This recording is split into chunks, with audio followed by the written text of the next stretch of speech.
Hi friends, ആൽഗാടെക്കിൻ്റെ പുതിയ വീഡിയോയിലേക്കും ഏവർക്കും സ്വാഗതം. ശരിയാക്കാൻ പോകുന്നത് ഒരു ഇൻഡസ്ട്രിയൽ SMPS ആണ്. അതായത് അതൊരു 5 വോൾട്ട് 10 ആംപിയറിൻ്റെ SMPS ആണ്. 5 വോൾട്ട് 10 ആംപിയർ. ഓക്കെ, അപ്പോൾ അതിൻ്റെ PCB ഒക്കെ ഞാൻ ഇളക്കി വെച്ചിരിക്കുകയാണ്.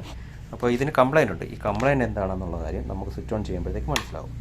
നിങ്ങൾക്ക് കാണാം, ഈ ഔട്ട്പുട്ട് LED ബ്ലിങ്ക് ചെയ്യുന്നു. ഇതാണ് ഇതിൻ്റെ കംപ്ലയിൻറ്റ്. അപ്പോൾ ഈ കംപ്ലയിൻറ്റ് നമുക്ക് വളരെ സിമ്പിളായിട്ട് ശരിയാക്കാൻ പറ്റും. അപ്പോൾ ഈ ടൈപ്പ് SMPS ഒരുപാട് ആവശ്യങ്ങൾക്ക് ഉപയോഗിക്കുന്നുണ്ട്. 5 വോൾട്ട് 10 ആംപിയറാണ്. ഇതിൻ്റെ ഒരു PWM IC കാര്യങ്ങളൊക്കെ ഉണ്ട്. PWM ICയുടെ നമ്പർ എന്ന് പറയുന്നത് GC2263 എന്ന് പറയുന്ന PWM IC ആണ് അതിന് വേണ്ടി ഉപയോഗിക്കുന്നത്. അപ്പോൾ ഈ പവർ സപ്ലൈക്കകത്ത് നമുക്ക് ഈ കംപ്ലയിൻറ്റ്, ഈ ബ്ലിങ്കിങ്, ഔട്ട്പുട്ട് ബ്ലിങ്കിങ് ആയിരിക്കും. അതായത് ഇതൊരു 5 വോൾട്ട് ആയതുകൊണ്ട് ഈ 5 വോൾട്ട് കൂടിയും കുറഞ്ഞു, അതായത് ഒരു 2, 3 അങ്ങനെ ആ വോൾട്ടിൽ കൂടിയും കുറഞ്ഞുമായിട്ട് നിൽക്കും. ഇതാണ് ഇതിൻ്റെ കംപ്ലയിൻറ്റ്. അപ്പോൾ ഇതിനകത്ത് ഓൾറെഡി ഒരു പ്രശ്നമുണ്ട്. അതുകൊണ്ട് ഈ കപ്പാസിറ്റർ ബൾജിങ് ഉണ്ട് ഇതിനകത്ത്. അപ്പോൾ ഈ കപ്പാസിറ്റർ ഓൾറെഡി നമുക്ക് റീപ്ലേസ് ചെയ്യേണ്ട ആവശ്യമുണ്ട്. അത് മാത്രമല്ല, അതല്ല ഇതിൻ്റെ യഥാർത്ഥ ഈ ബ്ലിങ്കിങ് പ്രോബ്ലം അതുകൊണ്ടുണ്ടായതല്ല. അത് കറക്റ്റ് ചെയ്യണമെന്നുണ്ടെങ്കിൽ നമുക്ക് സിമ്പിളായിട്ട് ഇത് ശരിയാക്കാൻ പറ്റും.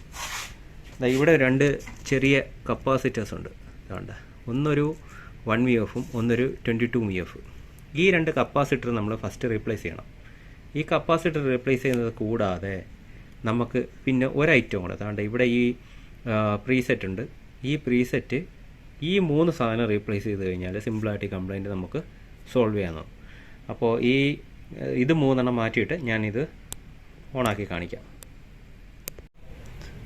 നിങ്ങൾക്കിപ്പോൾ ഇവിടെ കാണാവുന്നതാണ്, LED ബ്ലിങ്ക് ചെയ്യുന്നില്ല. അതിപ്പോൾ സ്റ്റഡി ആയിട്ട് കത്തിയിരിക്കുകയാണ്. അപ്പോൾ ഞാൻ മാറ്റിയ 3 ഐറ്റംസ് എന്ന് പറയുന്നത്, ഒന്ന് പ്രീസെറ്റാണ്. പറഞ്ഞതുപോലെ പ്രീസെറ്റ് മാറ്റിയിട്ടുണ്ട്. പ്രീസെറ്റ് പുതിയതാണ്. രണ്ട് ഈ പ്രീസെറ്റാണ് പുതിയത്. ഈ കപ്പാസിറ്റർ കൾട്രോണിൻ്റെ പുതിയത് പറഞ്ഞിട്ടിരിക്കുന്നത് അത് 1 VF ആണ്. രണ്ട് ഇവിടെ ഇട്ടിരിക്കുന്ന ഈ കപ്പാസിറ്റർ 10 VF പുതിയ കപ്പാസിറ്റർ. ഈ 3 ഐറ്റം മാറ്റി കഴിയുമ്പോഴത്തേക്ക് നമുക്ക് ഈ ബ്ലിങ്കിങ് പ്രോബ്ലം മാക്സിമം സോൾവ് ആവും. അഥവാ പിന്നെ ഈ 3 കമ്പോണൻസ് മാറ്റിയിട്ടും ഇത് ക്ലിയർ ആയിട്ടില്ല എന്നുണ്ടെങ്കിൽ പിന്നെ അടുത്ത് വരുന്നത് നമുക്ക് ഇതിൻ്റെ PWM IC ആയിരിക്കും.